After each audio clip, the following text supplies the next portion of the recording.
આજે હું તમને સુરતના 80-90ના દાયકામાં પાછી લઈ જવા આવી છું. આ સુરતનો એવો દાયકો હતો કે સુરતની ઓળખ માત્ર હીરા કે કાપડ ઉદ્યોગની ન હતી, પરંતુ સુરતના સિંગલ સ્ક્રીન થિયેટરની ઓળખ હતી. આજે આપણે જે મલ્ટીપ્લેક્સનો અનુભવ લઈએ છીએ તેનાથી સિંગલ સ્ક્રીનનો અનુભવ તદ્દન વિપરીત હતો. એક સાથે 500-700 લોકોના હાસ્યના, તાળીઓના, સીટીઓના અવાજ એક સાથે ગૂંજતા, જે એકદમ અલગ અનુભવ રહેતો. તમે સિનેમા રોડ વિશે સાંભળ્યું છે. સ્ટેશનથી બેગમપુરા સુધીનો એ પટ્ટો.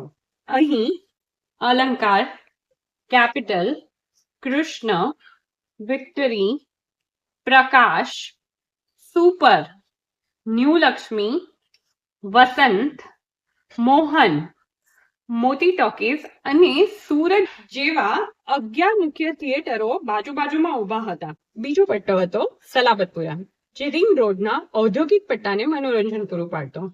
અહીં રૂપમ, રતન, અજંટા, કિન્નરી, શ્રી અને મહારાજા જેવા જાણીતા થિયેટરો હતા.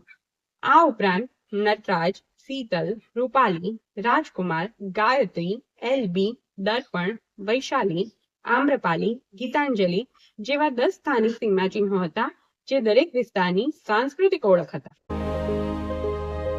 આજના 20 મિનિટના ઇન્ટરવલ બ્રેકને ભૂલી જાઓ. ત્યારે ઇન્ટરવલનો વિરામ સમય માત્ર 2 થી 5 મિનિટનો હોય હતો અને અવાજ આજે પણ આપણી મેમરીમાં સચવાયેલો છે.